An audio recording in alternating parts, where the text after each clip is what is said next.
one other variable. So let's say that when we finish this avatar, we are a certain percentage of love or actualization. So we're trying to become more loving. So let's say we leave at a 70% level, and then we then start our new avatar. We start off at a 70% level? Is that a fair? Pretty much we have.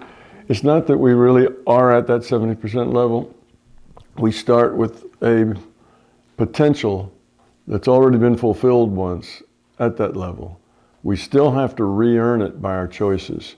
In other words, if you're at the 70% level and now you have a new avatar, well, it will be easier for you to make good choices because you're starting with a higher level of understanding and a higher level of love. So you'll have a tendency to make the right choices. But if you don't make the right choices, you can still head downhill. So you still have to earn it. It's not like once you get to 70, you're always at 70 and you'll never go below 70. You just start, but you start making choices right away. But you're already there to the point that by the time you get to, when you've settled down a bit, maybe mid-30s to 40 or something, all of that generally has been recaptured to where you're now functioning about where you were when you left. But when you first get back here, you're very self-centered because that's just the nature of being young. It's the nature of being a child or being a baby, is that there's you and then there's the rest of the scary world and you're just self-centered. But you grow out of that quickly. How would it be different for one person starting the new life that was a 70 before in the previous life, and somebody who was a 30 before starting a new life? They both have to start by making choices. Right.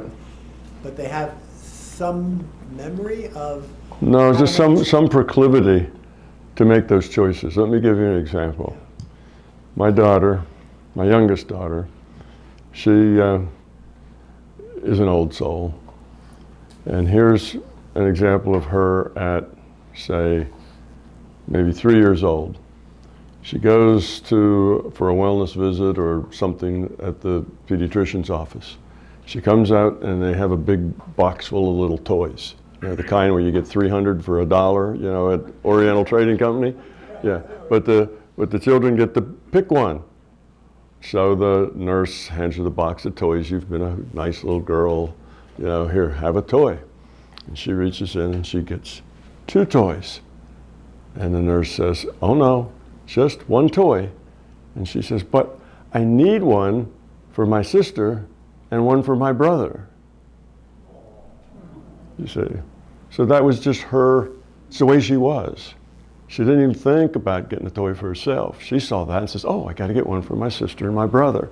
So even at that age, you display your choice quality comes out because that's what you've earned. But doesn't that speak to them being born at a higher percentage of love to start?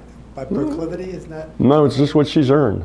She's been around enough times that she has earned that level of quality of consciousness. So even when you're born, you're self-centered, but you're 3 years old, and you make, really good choices, and for good reasons. You have good intents, even at that age where you should be, all about me. You get a handful of toys because you want them all. That sort of thing would be kind of typical for a 3-year-old. So that's what I mean by you come back and you're still making choices, but you have this proclivity to care about others, not to be completely self-focused, because that's the quality of consciousness you've earned. Now, she has to go through life.